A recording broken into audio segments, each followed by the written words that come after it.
நீங்கள் ஜோதிடத்தை நம்புபவர்களா? உங்கள் வாழ்க்கையில ஜோதிடத்தை நம்பி உங்க வாழ்க்கை மாறுச்சா மாறலையா? உண்மையிலேயே ஜோதிடத்தை நம்பலாமா? இந்த மாதிரி கேள்விகளுக்கு உரிய பதில் நண்பி சாயில கிடைக்கும். கடவுள் நிறைய கொடுப்பாரு, ஆனா திருப்பி எடுப்பாரு. ஏன் எடுக்கிறாரு அதை தெரிஞ்சுக்கணும்ல. சோ குரு பூர்ணிமா மூலமா நிறைய பேருக்கு மிராக்கள் செஞ்சிருக்காரு. இது இந்த மிராக்களை தக்க வச்சுக்க நீங்க இனி போராடணும்.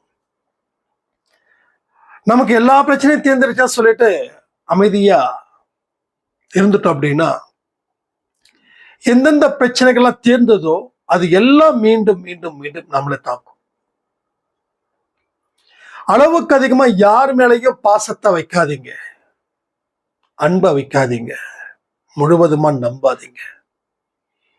ஏன்னா அவங்கதான் உங்களுக்கு யமனா மாறுவார்கள்.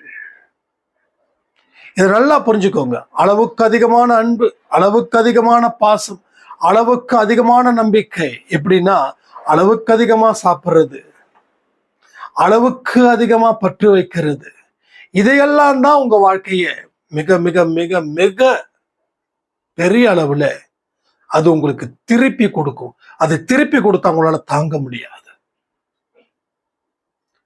தன்மானத்தை அடகு வச்சிட்டா நடை பிணந்தான்.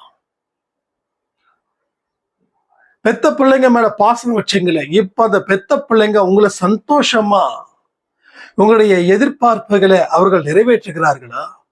அவங்க ஒழுக்கத்துடன் இருக்காங்களா? அவங்க கிட்ட உங்களுக்கு உரிய மரியாதையை கொடுக்குறாங்களா? இதெல்லாம் யோசிச்சு பாருங்க. நான் சொன்னது தப்புன்னா அந்த வீடியோ பதிவை நான் டெலீட் பண்ணிடுறேன். சரி அப்படின்னா அந்த வீடியோ பதிவு இருக்கட்டும். ஏன்னா ஒரு அம்மா கண்ணை கசக்கிட்டு இன்னைக்கு பேசினதோடைய தாக்கம் தான் இது. அந்த அம்மாவுடைய ஒட்டுமொத்த வாழ்க்கை தான் இந்த பதிவில அவங்களுக்கு என்ன பதில் சொல்லணுமோ அந்த பதிலை நான் சொல்லியிருக்கேன். ஸோ நல்லா வாழணும், தன்மானத்தோட வாழணும். கடவுள் நம்மளை கண்டிப்பா கைவிட மாட்டார்ன்ற நம்பிக்கையோட உங்க வாழ்க்கையை வாழுங்க. எல்லாம் நல்லபடியா நடக்கும். ஒரு சின்ன பிரார்த்தனை பண்ணிடலாமா? என் அன்பு சாய்ப்பாவிற்கு நன்றி. இனி இந்த ஜோதிடம் அது இது எதையும் நான் நம்ப போவது இல்லை. உன்னை மட்டுமே நான் நம்ப போகிறேன். என்னை நம்புவேன். உன்னையும் என்னையும் தாண்டி வேறு எதையும் நான் நம்ப மறுக்கிறேன் சாயப்பா. அதற்கு உண்டான வாழ்க்கையை, அதற்கு உண்டான மனதை, திடத்தை, தைரியத்தை நீர் கொடுக்க வேண்டும். சகல வல்லமை படைத்தவன் நீ. என்னுடைய துன்பத்தை தீர்க்க போகிறவரும் நீயே. நான் முழுவதுமாக உன்னிடம் வருகிறேன். நான் செய்த தவறுகளை மன்னித்து என்னையும் என் குடும்பத்தையும் காப்பாற்ற வேண்டும். இந்த முழு பதிவையும் கேட்பதற்கு நீர் எங்களுக்காக இறங்கி வந்து எங்க பொறுமையை வைத்து இந்த முழு பதிவை கேட்பதற்கு தேவையான ஆசீர்வாதத்தையும் தேவையான அனுமதியையும் நீ தர வேண்டும் சாய்ப்பா. அப்படியே செய்ய போவதற்காக நன்றி நன்றி நன்றி. ஆரம்பிக்கலாமா? ரொம்ப ரொம்ப முக்கியமான பதிவு. ஒரு பெரிய தெளிவு உங்களுக்கு நிச்சயமா கிடைக்கும்.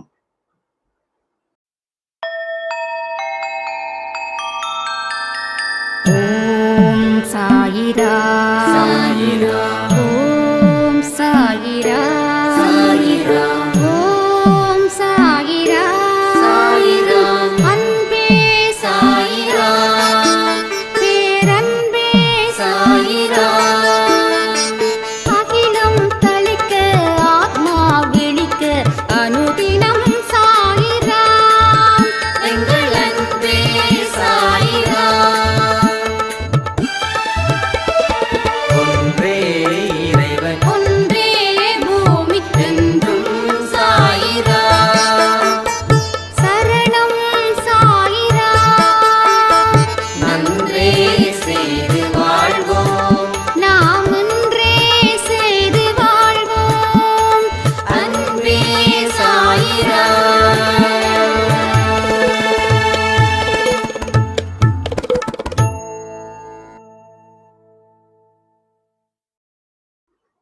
சாயிரா. என் உயிரின் உயிரானவர்களே, குரு பூர்ணிமாவுக்கு அப்புறம் நாம பேசக்கூடிய வீடியோ அன்னைக்கே நம்ம பேசணும். அதுக்கப்புறம் நேத்து ஒரு வீடியோ கொடுத்தோம். அது யூடியூப்ல ஏதோ சம்திங் ப்ராப்ளம் ஆயிருந்தது. அப்புறம் நேத்து நைட்டு கூட மறு ஒளிபரப்பு தான் நம்ம கொடுத்திருந்தோம். பட் எக்ஸாக்ட்லி குரு பூர்ணிமாவுக்கு அப்புறம் நம்ம அன்பே சாய் குடும்பத்துல எந்த விதமான மாற்றங்கள் ஏற்பட்டு இருக்குது, உங்க வாழ்க்கையை கடவுள் எந்த ஒரு வழியை அவர் காட்டியிருக்கிறார் அப்படின்றத பத்தி தான் இந்த பதிவு. சோ நம்ம விட்டது தொட்டதை பத்தி பேசல. இனி நம்மளை எதுவும் விடாது, நம்மளை எதுவும் தொடாது. உங்க கர்மா உங்களை இனி தொடவே தொடாது. அது விட்டது விட்டதுதான். ஆனாலும் முன்னு நீங்க சர்வ ஜாக்கிரதையா ஒரு நாளும் நடக்க வேண்டும். அற்புதத்தை தர்றது பெரிய விஷயமே கிடையாது கடவுள். ஆனா அற்புதத்தை தந்துட்டா உங்க வாழ்க்கை எல்லாமே நமக்கு அமைஞ்சிடுச்சுன்னு நினைச்சு நாம கொஞ்சம் மறுபடியும் மாய வலையில சிக்கிடுவோமோ அப்படின்ற ஒரு எண்ணமும் இங்க இருக்குதுங்க. நிறைய அன்பே சாய் குடும்பத்துல இருக்கிறவங்க என்கிட்ட சொன்னது, ஒரு டைம்ல நான் கஷ்டப்பட்டேன், எனக்கு எல்லாமே கொடுத்தாரு, ஆனா மீண்டும் நான் ரொம்ப கஷ்டத்துல இருக்கேன். சோ ஏன் கொடுத்தாரு, ஏன் மறுபடியும் எடுத்தாரு? இது உங்க வாழ்க்கையில நடந்திருக்கலாம். கஷ்டப்பட்ட நேரத்துல நான் கதறினேன், கண்ணீர் வடிச்சேன், எனக்கு தேவையான எல்லாவற்றையும் அவர் செய்தாரு. ஆனா செய்தவர் இப்போ எங்க இருக்காருன்னே தெரியல. மீண்டும் நான் சிக்கலிலும் துன்பத்திலும் இருக்கிறேன், எனக்கு புரியல அப்படின்னு. உங்களுக்கு அந்த மாதிரி சந்தேகம் இருந்தா கமெண்ட் பண்ணுங்க, இல்லைன்னா கண்டினியூ பண்ணுங்க ஆடியோ. என்ன ஒரு விஷயம், ஒரு அற்புதத்தை நடத்திட்டார் அப்படின்னா நீங்க நினைக்கிறீங்க நம்ம வாழ்க்கையில ஜெயிச்சிட்டோம், நம்மளோட பிரச்சனை முடிஞ்சிடுச்சு அப்படின்னு. நான் ஒரே ஒரு விஷயம் கேட்கிறேன், ரொம்ப தெளிவா கேட்கிறேன், ஆன்சர் பண்ணுங்க. நாம அன்றாடம் காட்சிகள் தினமும் உழைச்சாதான் தினமும் சோறு தின்ன முடியும். அப்போ நேத்து உழைச்சதுக்கு இன்னைக்கு நான் சாப்பிடுறேன். அப்ப இன்னைக்கு உழைச்சதுக்கு நாளைக்கு நான் சாப்பிடணும் தானே. இன்னைக்கு உழைச்சாதான் நாளைக்கு சாப்பிட முடியும். அப்போ நான் தினந்தோறும் உழைக்க வேண்டும். தினந்தோறும் உழைத்தால்தான் என்னுடைய வருமானத்தை நான் ஈட்ட முடியும். வருமானம் இருந்தாதான் என் பொண்டாட்டி குழந்தைங்களுக்கு நான் சோறு போட முடியும். அப்போ நான் தான் உழைச்சிட்டேனே அப்படின்னா எத்தனை நாளைக்கு உழைச்சோம்? மீறி போனா ஒரு வாரத்துக்கு நம்ம சாப்பிட முடியுமா? அடுத்த வாரம் என்ன ஆகும்? அரிசி தீந்துரும்ல. அப்ப அதுக்கு என்ன வருமானம்? அதே போலதான் இத கர்மாவும். எது வரைக்கும் நீங்க சரியா இருந்தீங்க, சரியான திசையில பயணம் செஞ்சீங்க, அதனால கடவுள் உங்களை உட்கார வச்சாரு. அதுக்கப்புறம் நீங்க சரியா செய்யல, சரியான திசையில பயணம் போகல, மீண்டும் துன்பம் உங்களை கதவை தட்டிச்சு, அவ்வளவுதான். சோ என்னைக்குமே அந்த உழைச்சத கம்பேர் பண்ணுங்க.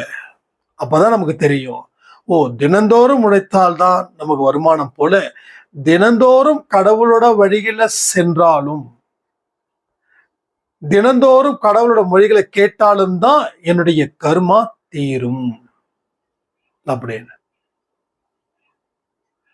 நம்ம போன வருஷம் ஒரு பயிற்சி வச்சோமே, ருத்ரதாண்டவா, அதுல ஒரு சாய்ராமுடைய கண்ணீர் கதையும் நான் சொல்லி ஆகணும். ருத்ரதாண்டவா பயிற்சி முடிஞ்சதுக்கு அப்புறம் ஒரு மாசத்துல எனக்கு நிறைய விஷயங்கள் நடந்தது. ஆனா அதற்கு பிறகு நான் தனிமையாக்கப்பட்டேன். கடவுள் அத்தனை சந்தோஷத்தையும் கொடுத்து அத்தனையும் திருப்பி எடுத்துக்கிட்டாருன்னு சொன்னாங்க. எங்க என்ன லாஜிக்குங்க அது?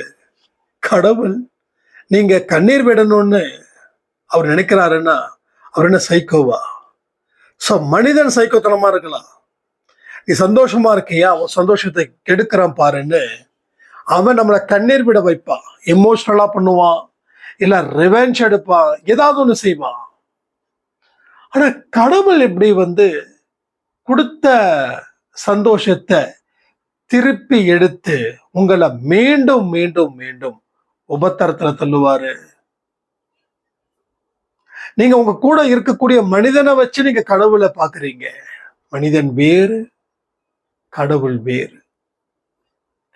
மனிதன் சுயநலத்திற்காக பாடுபடுவான், கடவுள் உங்க நலத்துக்காக பாடுபடுவார். யாரு? கடவுள். மனிதன் சுயநலம் ஒன்றே அவனது குறிக்கோள். தெய்வம் உங்களுடைய நலனே தெய்வத்துடைய குறிக்கோள். யார அதிகப்படியா நம்புறோமோ, யார் மேல அதிகப்படியா அன்பும் பாசமும் வைக்கிறோமோ அவர்கள்தான் உங்களுக்கு யமனாக மாறுவார்கள். மாறி இருக்காங்களா இல்லையா? குழந்தைங்க மேல அன்பை வைக்கிறீங்க, குழந்தைங்களுக்கு தேவையானதை எல்லாத்தையும் செய்து கொடுக்குறீங்க. ஆனா குழந்தைங்க தான் வளர்ந்ததுக்கு அப்புறம் எத்தனை அம்மாவுக்கும் அப்பாவுக்கும் கீழ்ப்படுகிறாங்க, எத்தனை பேர் மதிக்கிறாங்க, எத்தனை பேர் பெத்தவங்களுக்கு சாப்பாடு போட்டு கண்குளிர பாக்குறாங்க. நீங்க சொல்லுங்க. உங்க பிள்ளைங்க அவ்வளவு அன்பு வச்சீங்க, அவ்வளவு உயிரை வச்சீங்க, உங்களுக்கு எதிராக எந்த ஒரு விஷயத்தையும் அவர்கள் செய்யாம இருக்கிறாங்களா? அப்படிப்பட்ட பிள்ளைகள் நீங்க காட்டுங்க பார்க்கலாம். அப்போ முரட்டுத்தனமான அன்பு, குருட்டுத்தனமான அன்பு, எல்லாமே என் பையன் என் பையன் என் பையன். இங்க இருக்கிற அம்மாவும் சரி அப்பாவும் சரி. ஆனா அந்த உங்க பையனுக்கு 30 வயசுக்கு மேல அவருக்குன்னு தனிப்பட்ட வாழ்க்கை வரும் பொழுது உங்களை எப்படி பார்க்கறாங்க, எப்படி நினைக்கிறாங்க, இதை எல்லாத்தையும் யோசிச்சு பார்த்தா உண்மை புரியும். கமெண்ட் பண்ணுங்க. அதான் நம்ம ஷார்ட்ஸ்ல கூட சொன்னோம், அளவுக்கு அதிகமான அன்பு எங்க இருக்குதோ, நல்லா கேட்டுக்கோங்க, அளவுக்கு அதிகமான அன்பு. எதுவுமே அளவுக்கு அதிகமா இருந்தா பிரச்சனை தான். அதிகமா சாப்பாடு சாப்பிட்டாலும், அதிகமா தூங்கினாலும், அதிகமா உழைச்சாலும், அதிகமா சிந்திச்சாலும், அதிகமா பேசினாலும், அளவுக்கு அதிகமா வண்டி ஓட்டினாலும் பிரச்சனை தான். அப்ப அளவுக்கு அதிகமான அன்பு வைக்கும் போது நீ உன்னை இழப்பாய். தன்மானத்தை நீ வேற வழி இல்லாமல் குழியில் தோண்டி புதைக்க வேண்டும். இப்ப தன்மானத்தை புதைச்சிட்டுனா நீயாவே இல்லை, வாழ்க்கை முடிஞ்சிடுச்சு, அவ்வளவுதான். அதை எதை வச்சும் உன்னால சரி பண்ணவே முடியாது. உனக்கு இருக்கக்கூடிய அந்த தன்மானம் ஒன்று இருக்கிறதாலதான் இன்னைக்கு உன்னை மதிக்கிறாங்க. அத நீ எந்த மனுஷனுடைய காலில வச்சுட்டியோ அன்னைக்கே நீ நடைப்பணமா போயிட்டுன்னு அர்த்தம். எத்தனையோ பெரியவர்கள் இன்னைக்கு நடைப்பணமா வாழ்ந்து கொண்டிருக்கிறார்கள். நானே என்னோட அம்மா கிட்டையும் அப்பா கிட்டையும் பேசும்போது வார்த்தையை சரியான முறையில பயன்படுத்தணும், கவனத்தை வைக்கணும்னு தோணுது. நான் இவ்வளவு தூரம் சொல்றேனே, சில நேரத்துல அவங்க நல்லதுக்காக நம்ம கோவப்படுறோம். அது நமக்கும் எனக்கும் தெரியும், அவங்களுக்கும் தெரியும். ஆனா அது அவங்க மனச பாதிக்காத அளவுல இருக்கணும். சிரமம் சொல்லுவாங்கல்ல, முள்ளு மேல புடவை விழுந்தா சட்டுன்னு எடுத்துட முடியாது, பொறுமையா எடுக்கணும், ரெண்டு புடவை கிழிஞ்சு போயிடும். அது போலதான் இங்க. அப்போ இத மனசுல வச்சுக்கணும். வார்த்தைகளை விடும்பொழுது பார்த்து விடணும். எவ்வளவு பேசுற எனக்கே சில நேரத்துல வார்த்தைகளை ஜாஸ்தி விட்டுருமோன்னு தோணுது. ஏன்னா அவங்க சரியா தூங்கல, சரியா சாப்பிடல அப்படின்னும் போது, ஏன் சாப்பிட மாட்டீங்களா, ஏன் தூங்க மாட்டீங்களா, இந்த மாதிரி அவங்க கிட்ட நாம சில ஃபயர் பண்ணும்போது அவங்க மனசு சில நேரத்துல கவலைப்படுதோ, அப்ப நாம என்ன பண்ணுவோம், இல்லம்மா சாரி சாரி, உங்க நல்லதுக்கு தான் நாம சொல்றோம், பரவாயில்லடா அப்படின்னும் போது நம்ம மனசுல என்னமோ ஒரு கஷ்டம். நம்மளும் வயசானா இப்படிதானே இருப்போம். சரியா சாப்பிட முடியாம தானே போகும், ஜீர்ணிக்க முடியாம தானே போகும். அப்ப அவங்க இடத்துல இருந்து நம்ம யோசிக்கணும்ல, நம்ம இடத்துல இருந்து அவங்கள யோசிக்கணும். அது தப்பு தானேன்னு சொல்லி இப்பதான் கொஞ்சம் கொஞ்சமா நான் குறைச்சிருக்கேன். அப்போ எல்லா இடத்திலையும் சரிசமமான அளவுடன் வாழுங்கள். அது என்னைக்குமே உங்களுக்கு மரியாதைக்குரிய வார்த்தையா வழியாக இருக்கும். மரியாதைக்குரிய வழிகள் அது இருந்தாதான் நமக்கு நம்ம மேல மதிப்பு வரும். இல்லைன்னா நாம செருப்பு கழட்டி அடிச்சுக்கணும் போலவே தோணும். இந்த புத்தி தேவைதான். என்னைய நானே அடிச்சுக்கிற விளக்கு மாத்தாலையும் செருப்பாலையும் அந்த மாதிரி நம்ம போயிட்டோம்னாவே நம்ம தன்மானத்தை எங்கேயோ வச்சுட்டோம். அது இல்லாம இருக்கிறதாலதான் இப்படிப்பட்ட ஒரு இடத்துல நம்ம இருக்கோமோ அப்படின்னு நமக்கு தோணும். அப்போ உன்னோட பிரச்சனைகள் என்றும் முடிவுக்கு வருவது இல்லை. நாங்க அன்பை சாயில சொல்றீங்க முடிவுக்கு வருவது இல்லைன்னா, அப்போ ஒவ்வொரு கர்மா வினைகளுக்கு ஏற்ப ஒவ்வொரு பிரச்சனைகள் இங்கே புதுசா விதைக்கப்படுகிறது. விதைக்கப்படுறத முதல்ல நிறுத்தணும். இப்ப என்ன பண்ணணும்? இன்னைக்கு எந்த நல்ல விஷயத்த செஞ்சீங்களோ அதை தினந்தோறும் செய்ய வேண்டும். நீ தினந்தோறும் செஞ்சாதான் உன் வாழ்க்கை மலர்ச்சியா இருக்கும். 10 நாள் செய்கிறது 20 நாள் செய்யல. அப்ப 10 நாளைக்கு என்ன செஞ்சோமோ அதற்கு உண்டான பலன். 20 நாளைக்கு நீ எதையும் செய்யல, அப்ப நான் எதுக்கு உனக்கு கொடுக்கணும்? கொடுக்க வேண்டிய அவசியமே எனக்கு இல்லையே. இத நம்ம என்னைக்கு முழு மனதோட உள்ள வைக்க போறோன்னு தெரியல. 10 நாள் ஆரத்தி, அடுத்த 20 நாள் நோ ஆரத்தி, 10 நாள் சச்சரித்திரம், அடுத்த 30 நாள் நோ. அப்போ கடவுள் உங்க சந்தோஷத்தை அப்படிங்கிறாரா? சந்தோஷமா வாழக்கூடாதுன்னு முடிவு பண்ணது யாரு? உங்க எதிரியா? இல்ல கடவுளா? இல்ல உங்க பெத்தவங்களா? இல்ல உங்க குழந்தைங்களா? சோ நீங்க முடிவு பண்ணீங்க. நீங்க முடிவு பண்ணதன் பின்னணிதான் இவ்வளவு பிரச்சனைகள் இன்று வளர்ந்து பெரிய ஆலமரமாக இருக்கின்றது என்பதை நம்புவீங்களா? நம்பிதான் பாருங்களேன் கொஞ்சம் என்ன எடுப்பு. எத்தனையோ நம்ப கூடாத விஷயத்துல நம்புறோம் இல்ல. எவனாவது குடுகுடுப்புக்காரன் விடிய காலையில 4 மணிக்கு இந்த வீட்டுல பெரிய துன்பம் வரப்போகுதுன்னா அதை நம்புறோம்ல. சச்சரித்திரம் இருக்கக்கூடிய புக்குல இருக்கக்கூடிய வார்த்தைகளை நம்புறதுக்கு என்ன மயக்கம், என்ன கலக்கம்? நான் உன்னை வாழ வைப்பேன் அப்படின்றாரு. இவர் சொல்றத நம்பல. எவனோ ஒருத்தன் வழியில உங்களை ஏமாத்தி உங்க தலையில மிளகா அரைக்க குடுகுடுப்புக்கார பண்ணிட்டு போறான். அவனுக்கு உள்ள உட்கார வச்சு அவன் காலில் விழுந்து அவன் கொடுக்கக்கூடிய மூலிகையோ அவன் கொடுக்கக்கூடிய ஒரு இத்து போன தாயத்தையோ அதை கட்டி மறுபடியும் ஒன்னு சொல்லுவான். அவன் அடுத்த வருஷம் வருவேன் பட்டு வேஷ்டியோட கொடுங்கன்னு வரமாட்டான். இந்த வருஷம் தாடி மீசை இல்லாம வந்தான், அடுத்த வருஷம் தாடி மீசையோட வருவான். ஏமாத்துறவனுக்கு தெரியாதா எப்படிப்பட்ட பழப்பு பழைக்கணும்னு சொல்லி? ஆனா நாம அவனை தெய்வமா பார்ப்போம். அன்பே சாய் போட அவர் காலையில சொன்னாரு குடுகுடுப்புக்காரரு, ஜக்கம்மா வந்துட்டா, ஜக்கம்மா பண்ண போறா அப்படின்னு. ஒண்ணும் இல்லைங்க, நம்ம லைஃப்ல ரொம்ப பிரச்சனையா இருக்கும்போது அது சொல்றதுக்கே சிரிப்பா இருக்குது. நமக்கு என்னைக்குமே அதுல நம்பிக்கை கிடையாது. அம்மா என்ன சொன்னாங்க, நீ பக்கத்து வீட்டுல ஒரு ஜோதிடர் இருக்காரு, அவர்கிட்ட போய் நம்ம கூப்பிட்டு வரலாம். அவர் வீட்டுக்கே வந்து சொல்றாராம்மா 100 ரூபாய் தான் வாங்குவாராம். நான் இல்ல அம்மா வேண்டாம், எனக்கு வேண்டாம், இதுல எனக்கு நம்பிக்கை இல்லைன்னா. இல்ல பார்ப்போம், எதுலயாவது ஒரு நம்பிக்கை வைக்கணும்ல. சரி பெத்த வயிறு என்னமோ பண்ணுங்க அப்படின்னு சொல்லி வந்தாரு. வந்து அந்த நோட்டை பார்த்தாரு. பார்த்து ஷாக் ஆகுற. ஓ ஐயோ ஐயோ என்ன இருந்தாலும் ரொம்ப ஓவரா பண்றாரு அப்படின்னு. அதுக்கப்புறம் அவர் ஏன்ட்ட அம்மாட்ட பேசுறாங்க. தம்பிக்கு ஏகப்பட்ட தோஷம் இருக்குது, ஏகப்பட்ட பிரச்சனை இருக்கு, ஏகப்பட்ட கடன் இருக்குது. யோ கடன் இருக்கிறதாலதான் அவனை வீட்டுல உட்கார வச்சோம். நீங்க யோசிச்சு பாருங்க, நீங்க ஒரு ஜோதிடரை எந்த மனநிலையில போய் தேடுவீங்க? நல்லா யோசிச்சு பாருங்க. நான் எல்லா ஜோதிடரையும் குறை சொல்லல, சரிங்களா? அது அவங்க படைப்பு, அவங்க சொல்றாங்க. நான் எல்லாத்தையும் நான் குறை சொல்லலை. இந்த ஜோதிடரு, கிளி ஜோசியம், அது இது லொட்டு லொசுகு, சரி நல்ல மைண்ட்ல இருக்கிறவன் போவானா?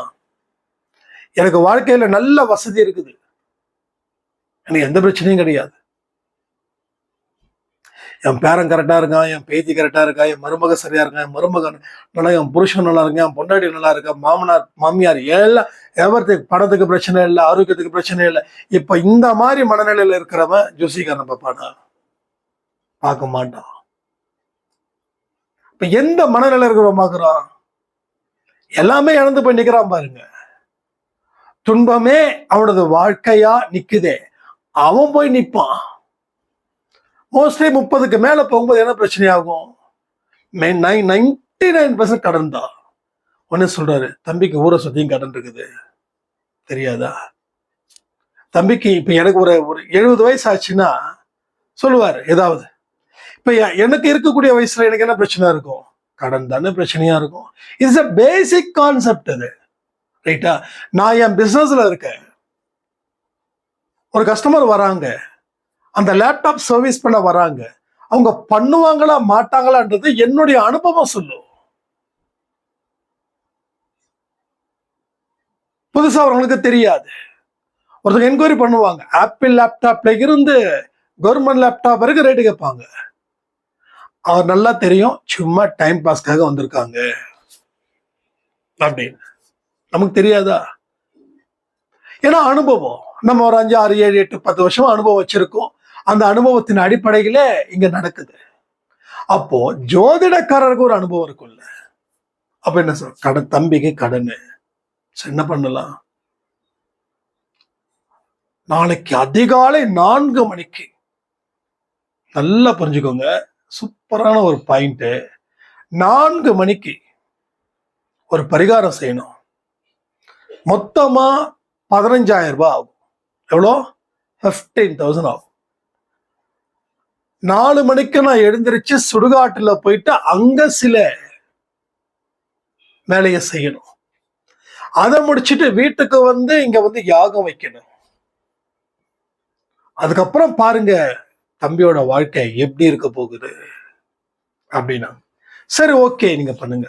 அப்ப அம்மாட்ட சொன்னம்மா, வேண்டாம், இல்லடா செஞ்சிடலாம். எங்க ஏதாவது குறைக்க முடியுமா?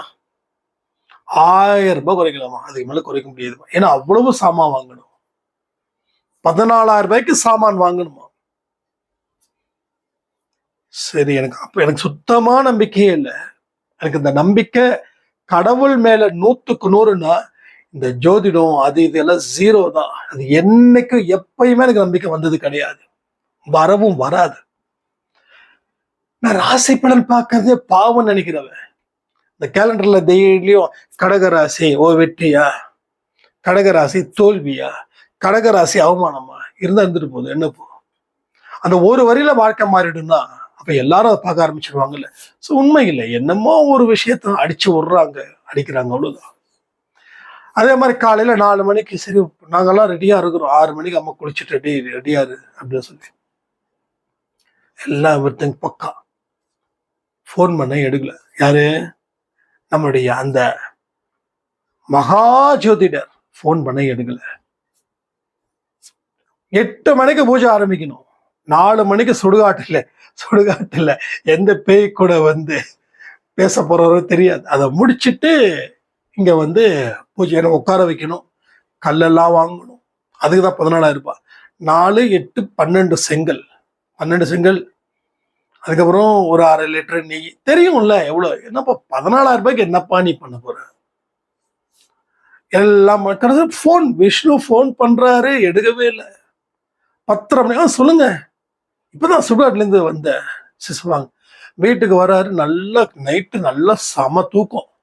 அவர் பார்த்தாவே தெரியாது நமக்கு தூக்கம். நல்ல விபூதியெல்லாம் வச்சுக்கிட்டு நல்ல பட்டையெல்லாம் போட்டுக்கிட்டு வந்து உட்காந்தாரு. ஏன்னா நம்மள பட்டை பொண்ணும் இல்ல, இந்த உட்காந்து அதான் சுடுகாட்டுல உங்களை விடவே இல்லை. எது பேய் என்ன விடவே இல்லையா? சுடுகாட்டுல இருக்கக்கூடிய பேய்கிட்ட இவர் பேசுறாரா, என்ன விடவே இல்லையா? ஏகப்பட்ட கட்டுக்களா. இந்த கையில கட்டு, அங்க கட்டு, இங்க கட்டு, கண்ணு கட்டு, வாய் கட்டு, எங்கெங்கெல்லாம் உடம்புல கட்டு போடணுமோ எல்லா இடத்துலயும் அந்த பேய் கட்டு போட்டுடலாம். ஒவ்வொரு கட்டா அவர் விடுவிக்கிறாராம். காலை 4 மணில இருந்து 9, 9:30 வரைக்கும் நான் சுடுகாட்டுல தான் இருந்தேன் பாஸ். ஒவ்வொரு கட்டா எனக்கு சிரிப்பு தாங்க முடியல. ஏன்னா பேய பார்த்து நீ உன்ன பேய் சாத்தா ஓட்டுச்சு அப்படின்னு. உண்மையில சொல்றது, ஏமாத்தி வாழக்கூடிய வாழ்க்கை எவ்வளவு ஒர்ஸ்ட். விடுங்க. ஒவ்வொரு கட்டுகளை அவுத்து அவுத்து அவுத்து அவுத்து கடைசி ஒரே ஒரு கட்டு, ஏதோ கால் கட்டோ வாய் கட்டோ என்னமோ சொன்னார் இருந்தாலும் அந்த கட்டுக்கு ரொம்ப போராடினார். அது போகவே இல்லையாமா. நான் போக மாட்டேன், இந்த சந்தோஷம் விட்டுட்டு நான் போக மாட்டேன். என்ன சொல்றது, மம்மி அப்படியே தலை உடம்பு இப்படி இருக்குது, தலை முன்னாடி இப்படி கேட்கிறான். நான் தான் சரிம்மா என்னம்மா இது நம்ம மம்மிகிட்ட ஒரு சைகை படம் மம்மி இப்படின்னாங்க. நான் அவரு கொஞ்சம் கண்ணெல்லாம் மூடிக்கிட்டு அப்படியே மந்திரமா சொல்றாரு. புகையா போகுது, புகை போட்டு விட்டாரு ஃபுல்லா. இந்த என்ன படம், லாரன்ஸ் நடிச்ச படத்துல இந்த கோவை செல்ல அம்மா தான் வழக்கம் போல அம்மாவா இருப்பாங்க. இவர் வழக்கம் போல பேய பார்த்துடா இருப்பாங்க. வழக்கம் போல ஒரு பூஜை வரும், வழக்கம் போல வீடு ஃபுல்லா புகை மண்டலம். அது மாதிரி புகை மண்டலமா போகுது. எல்லாம் முடிஞ்சாச்சு, தம்பி வேற லெவல்ல இருக்கு அப்படின்னா. அதுக்கப்புறம் கூல் ட்ரிங்க்ஸ் வாங்கிட்டு வாப்பா அப்படின்னாரு. விஷ்ணு ஓடி போயிட்டு ஃபேண்டாவோ ஃப்ரூட்டியோ ஏதோ சம்திங் வாங்கி கொடுத்துட்டு, இனி எல்லாம் நல்லா இருக்கும், போயிட்டு காவேரியில போயிட்டு எதையுமே பார்க்காம நீங்க பாட்டு விட்டுட்டு வந்துருங்க. அங்க பாவம் காவேரியில எல்லாம் துணி துவைக்கிறவங்க நம்ம 2 மாலையை போட்ட உடனே அவருடைய காலுக்கு கீழே அந்த மாலை போகுது. தம்பி என்னப்பா அப்படின்றாரு. அண்ணே இல்லைண்ணே, ஒரு ஜோதிடர் சொன்னார். அடையாப்பா இப்படி தெரியுறீங்க, ஒரு நாளைக்கு எத்தனை மாலைப்பா தனியா பண்ணிட்டு போயிட்டாரு மனுஷன். அடுத்த 15 நாள் என்னை வச்சு செஞ்சது என்னுடைய கடங்காரனுங்க. 4 பேர் வருவானுங்க, அவனுங்க 2 பேரை கூட்டு வருவானுங்க, இன்னும் 8 பேர் வருவானுங்க. 8, 12 ஆகும், 20 ஆகும். இதே பஞ்சாயத்து நல்ல டைம் பாஸா போச்சு நம்ம தெருவில் இருக்கிற ஜனத்துக்கு எல்லாம். தெருவில் இருக்கிற ஜனம், ஆமா சீரியல் நிறுத்துப்பா, இங்க பாருப்பா, லைவ் பாருப்பா. அவரு பேசுவாரு, இவங்க திட்டுவாங்க, அவரு திட்டுவாரு, இவங்க அமைதியா இருப்பாங்க. இதெல்லாம் காட்சி. நம்ம வீட்டுல சண்டை வந்துருச்சுன்னா நமக்கு மானம் போயிடுமே. பக்கத்து வீட்டுக்காரவன் ஜன்னலை திறந்து வச்சுட்டு பார்ப்போம். அவன் கத்துன்னு கத்துவான். அதுக்கப்புறம் தான் ஈவினிங் எங்க நாங்க கேள்விப்பட்டோம், பக்கத்து கிட்ட தான் சொன்னாங்க, என்னங்க ஆச்சு. இவன் ஜன்னலை திறந்து பார்த்துட்டு இருப்பான், மக்களையே பார்த்துட்டு இருப்பான், அவன் குடும்பமே பார்த்துட்டு இருப்பான், அந்த தம்மா துண்டு ஓட்டையில. ஆனா யாரோ ஒருத்தங்க சொன்ன மாதிரி ஒரு வார்த்தை சொல்லியிருந்திருக்கலாம்ல, நீங்க எப்படி சொல்லாம விட்டீங்க. டேப்பா போதுண்டா ஆக்டிங் தோணும். ஸோ அது மாதிரி எங்கேயோ ஆரம்பிச்சு எங்க முடிஞ்சது. ஸோ ஒண்ணுதான், உன்னை நம்பாத வரைக்கும் எதையும் உன்னால பெற முடியாது. ஜோதிடக்காரர்களை எல்லாரையும் நான் மோசமானவங்கன்னு சத்தியமா சொல்லலைங்க. அதுல ஏமாற்றுபவர்கள் ஜாஸ்தின்னு சொல்றேன், புரியுதா? ஏமாற்றுபவர்கள் ஜாஸ்தி. 75% சீட்டிங் தான், காசை கரைக்கணும். ஏன்னா அவங்களுக்கு அதுதான் தொழில். நான் தெரியாம கேட்கிறேன், அந்த ஜோதிடக்காரரே நல்லா சொல்றாருன்னா ஏன் அவருடைய வாழ்க்கையை அவரால் தீர்மானிக்க முடியல? கேட்டது சொல்லுவாங்க, அவங்களுக்கு பலன் வராது. சரிப்பா, உனக்கு பலன் வரல, ஸோ இன்னொரு ஜோதிடக்கார்ட்ட போய் கேளு, அவர் என்ன பரிகாரம் சொல்றோ அதை நீ செய்ய, சந்தோஷமா இருந்துட்டு போ. கருங்காலி மாலை போட்டா வாழ்க்கை செல்வ செழிப்பேன். சரி, தெருவில் ஒரு அம்மா கருங்காலி வித்துட்டு, தம்பி இதை போட்டுக்கோப்பா, செல்வம் ஒரேடியா வரும். நான் கேட்டேன், ஏமா நீங்க போட்டுக்கிட்டு ஏமா உங்களுக்கு வரல அப்படின்னு. அடப்பாப்பா நீ வேற, வியாபாரத்தை தொல்லை பண்ணாத பண்றாங்க. இப்படிதான் நடக்குது, ரைட்டா? இதுதான், இதுக்கு பெரியாருடைய வாழ்க்கையே எவ்வளவோ பரவாயில்லையா தோணுது. சாமி சாமி சாமின்னு சாமி கிட்ட போய் உட்காந்துட்டேன்னா இங்க யார் மத்த வேலை பார்ப்பாங்க அப்படின்னு நிறைய விஷயங்கள் பேசிட்டே இருக்கலாங்க. ஏன்னா கடவுளை எப்படி கும்புறதுன்னு தெரியல, எப்படி கடவுள் நம்மளை ஆசீர்வதிப்பாருன்னு தெரியல, எதுவுமே புரியல. புரியாத ஒரு வாழ்க்கைய புரிஞ்ச மாதிரி வாழ்ந்துட்டு இருக்கோமே. உண்மையிலே சொல்றேன், நம்ம என்னன்னு சொல்றது? கோமாளிகள் சொல்றதா, இல்ல எழுச்சவாய்ங்கன்னு சொல்றதா? நாம தான் முடிவு பண்ணணும். So, நல்ல வாழ்க்கையை கொடுக்கட்டும் சாய்ப்பான்னு சொல்லி இந்த பதிவை நான் முடிக்கிறேன். ஜெய் சாய்ராம். ஓம் சாயிரா.